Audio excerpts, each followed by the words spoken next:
What do you think of when you think of the Yucatan Peninsula? Depending on who you are, it may be Mayan ruins in the thick jungles, Cancun, or the disastrous asteroid that wiped out the dinosaurs. I bet you don't think of it as a possible 51st state, but that almost happened. During the Mexican-American War, Yucatan in southern Mexico was an independent republic. Simultaneously fearing reconquest from Mexico, from whom they had rebelled a few years earlier, and since the regime was controlled by a small class of white landowners, they also feared a revolt of the native Maya population. A very long story short, in 1847, the native Maya revolted against the white ruling class. Things got so desperate that the regime appealed to the U.S. to be annexed if only the U.S. reinstated order. The U.S. at this point was already invading central Mexico to try to take Mexico City, thus pulling Mexico out of the war. There was worry that trying to fight a war in the Yucatan at the same time would endanger the chances of victory in central Mexico, which was already a really risky maneuver in our timeline. Also, it would make sense if many in the U.S. worried about being bogged down in a long-term guerrilla war against the native Maya population in the Yucatan, so the U.S. decided not to annex the Yucatan, and they instead asked to rejoin the central Mexican government, who obliged, and so the Yucatan is part of Mexico now. But what if the U.S. did decide to annex the Yucatan? What would borders be like? What would culture be like? What would the world be like? That is the question of this alternate history. In this timeline, President Polk decides to take a chance and agrees to annex the Yucatan, and for the sake of the scenario, let's just say Congress agrees. The American Navy enters major ports like Merida and Campeche and fortifies them, while the native Maya would control most of the countryside. The U.S. then pursues the strategy of winning the war against Mexico, and conquering Mexico City. This would still happen in this timeline because this campaign was done almost entirely by the Army, while the Navy would do most of the actions in the Yucatan. After winning the war, the U.S. would move its army to the Yucatan and push out and conquer most of the heartland of the Yucatan from the Maya. A pretty ugly war would follow against the Mayans. In our timeline, the Mexicans fought the Maya for many decades of nasty wars, ending at around the turn of the 20th century. The U.S., being many times more militarily effective, would defeat the Maya tribes much faster. It would probably be an easier version of the Seminole Wars, or the wars that the U.S. fought to take control of Florida from the natives, with the native people being put on reservations or fleeing into neighboring Guatemala, which has a large Mayan population. This is similar to the other native peoples Americas fought at that time across the entire North American continent. This would open up the land for American settlement. The slave-owning South, being hungry for lands in the tropics that could support their cash crops, would gobble up the Yucatan.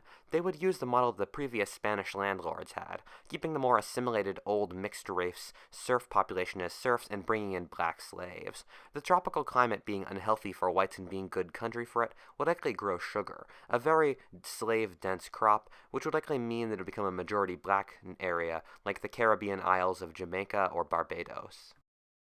The Yucatan would actually become a U.S. state with a small white elite controlling the politics of the state. This would inevitably create issues with slave-free balance. Maybe Kansas would become a free state with the South throwing less of a hissy fit, or maybe New Mexico would become a free state earlier in this timeline.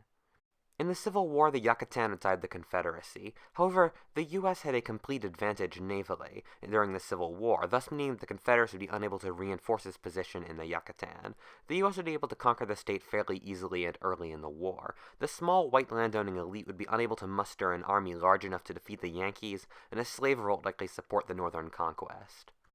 This makes the chance of a war with France higher, with France almost supporting the Confederacy in our timeline, so it would weaken the U.S., so a united America would not drive France out of its puppet state of Mexico, which was, yes, briefly a French colony/puppet state. With the U.S. position in the Yucatan, it would worry the French even more, since Mexico would be surrounded on two sides by Americans. However, Britain would still not support a war, and France made the decision that without British support they would not aid the Confederacy. Without British or French intervention, the Civil War would end the same, without much change from our timeline.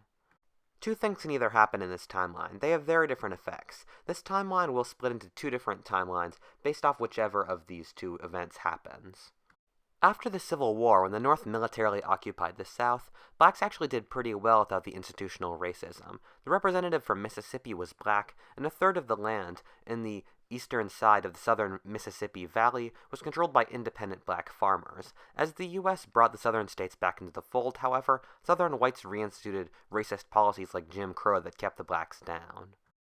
Yucatan would be the only U.S. state with a majority black population, and so there's a fair chance that when the so-called radical or non-racist Republicans controlled the U.S. government after the Civil War, that blacks would be able to maintain power in the Yucatan legislature. When the radical post-Civil War generation would die out, and the radical Republicans would lose power, black power might be so entrenched in the Yucatan that it would be impossible to remove.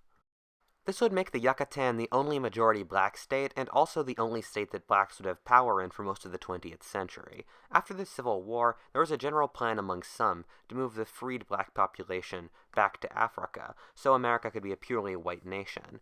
Considering how small America's freed slave colony in Africa, Liberia, is, people quickly realized how unfeasible this was. However, if the Yucatan was a black-run state, there might be more pushes to move all of America's black population to the Yucatan. America's black population is so large that it would be unlikely to be forcibly removed to the Yucatan, but there would still be extensive immigration there, since blacks would want to live in a non-oppressive state where they wouldn't be downtrodden. Yucatan would likely become a mecca of black culture, with black intellectuals and figures moving there. Expect Malcolm X, Martin Luther King, and Ellison to arrive in Yucatan at some point. Yucatan would likely be a dirt-poor state for three different reasons. First of which, it would fall into the slave economy issue, in which originally slave economies have trouble industrializing and modernizing because they've put all their investment into agriculture, and it's the only thing they know how to do. Regions ranging from Mississippi to Brazil have fallen into this trap. Secondly, with its population mainly being the descendants or ex-slaves, it would have a lack of literacy and skilled professions, which would hold back the economy, and also a purely black state would face opposition from the southern states that would block aid and investment. This forking of the alternate history really doesn't change history that much outside the Yucatan, but it would likely remain part of the U.S. until the present. The Yucatan, being an ethnically homogeneous region, would likely have a large black nationalist independence movement. However, everyone except the most radical would realize that independence from America would force the Yucatan into sheer poverty, and so they'd likely remain part of the U.S. but an autonomous region, kind of like Scotland in Britain or Quebec in Canada. Politically, today America would be pretty much the same as our own timeline. Being a majority-minority state, the Yucatan would be solidly democratic, but with more blacks in the Yucatan and thus less in America, it would mean that what were swing states in our timeline would likely become more Republican-leaning. States like Michigan and Pennsylvania would probably be pretty Republican in this timeline. Also, racism and segregation would likely last longer, with American blacks being seen as Yucatanese instead of Americans. Underlying currents of xenophobia as well as racism would undercut the argument. Racists could always point to the poverty of Yucatan as a tool to deny American blacks' political rights as well. Now let's change over to the other possible timeline. In this timeline, the small white ruling class maintains control of the state's power. In this timeline, the radical Republicans are not able to destroy the power base of the ruling class, and the U.S. decides to recreate the power system as it was before, with the whites controlling the land and the political power. This is what happens all over the South in our timeline, and it would be easier to work with the previous power base than to destroy it. After the Civil War, the vast majority of white Americans thought blacks incapable of self-governance, and so there's a good possibility of this. If this happened, the Yucatan would be a combination of our timeline's Jim Crow South and apartheid South Africa. Partially because of the Constitution, it would legally be the same as our timeline's segregated South, but with blacks being the majority like apartheid South Africa. The economy would remain plantation-based, with blacks working white-owned sugar and banana plantations. The blacks, being the majority and knowing it, would despise their overlords and likely turn to the most anti-American ideology, communism. I'm not sure if there would be a communist uprising in this timeline, in the Great Depression, as the region would experience droughts, but I would not mark it unlikely. On the other hand, apartheid South Africa and colonial Africa never had any major uprisings in our timeline. No matter, the Yucatanese would be very unhappy with the regime, and after World War II, the U.S., being the rich and generous nation it was, would likely give the Yucatan independence along the lines of the Philippines. After the U.S. would hand its power over to some weak democratic regime, Yucatan would turn communist. Yucatan would have an enormous grudge against the U.S. and the large American corporations that would control the plantations, thus becoming communist and likely supporting the Soviet Union in the Cold War. It would become another Cuba, a Latin American communist nation. In both these timelines, Guatemala would likely turn communist. with them still hating the U.S. because a third of their population is ethnic Maya, and they would remember the U.S. atrocities against the Mayans. With Cuban and Yucatanese help, expect Guatemala and nearby El Salvador, which had a left-wing regime in our timeline, to turn communist. This would drive the U.S. insane. Having four nations turn communist in its backyard would force the U.S. to invade Central America time and time again to fight the communists. There would be no major escalation in Vietnam, as the U.S. would put most of its energies into conquering and subduing Central America. There would be no anti-war movement, because any logical American would notice how near the communist threat would be. A few punks would disagree, but they'd be shut up by the government and the rest of the population, which would be scared. Conscription would last much longer, as the U.S. would pile more and more troops into the region without the anti-war movement. With the U.S. in freak-out mode, the chances for nuclear war are much higher in this timeline, with the U.S. unwilling to back down on anything if it involves Central America. Imagine the Cuban Missile Crisis, but with a completely uncompromising U.S. The best possible outcome is that the Soviet Union realizes that a few small nations in the Caribbean are not worth the end of modern civilization, and so in exchange, the Americans give the Russians a free hand in the Middle East, or the Russians refuse to back the Central American communists after severe threats from America. In all total, nuclear war is a much higher option here. If nuclear war doesn't take place, I'm not sure who would win the war. I'd bet my money on the Americans because they'd be willing to make any sacrifice for victory, and a handful of Central American countries aren't going to win a war of attrition against America. Also, the U.S. simply has much greater firepower and industry.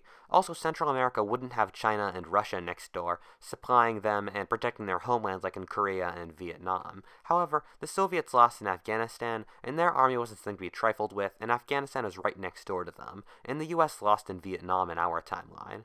Also, the area we're talking about is also pretty big, larger than Germany, making conquering and subduing it difficult. If the U.S. did lose, the chances that the Soviets would win the Cold War are much higher. With the U.S. being preoccupied in Central America, the North Vietnamese and maybe the North Koreans would have conquered their southern half without U.S. aid. Plus, the weakening of pro-American forces around the world, because the U.S. would be putting so much energy into Central America, which would make the U.S. look weak. Also, the war would be terribly draining on U.S. resources and spirits. The Soviet Union, seeing its allies victorious and the U.S. weak, might have been able to hold together longer. Maybe after losing a war, the U.S. would collapse into isolationism as Russia would become the dominant world player. In either case, like the other timeline, segregation would last much longer in America. American blacks would be seen as Yucatanese foreigners and would be seen as a possible fifth column for the communist rebellion in America. The long war would create a sense of bitterness against American blacks, as they would remind white Americans that their sons had died in Guatemala or Yucatan.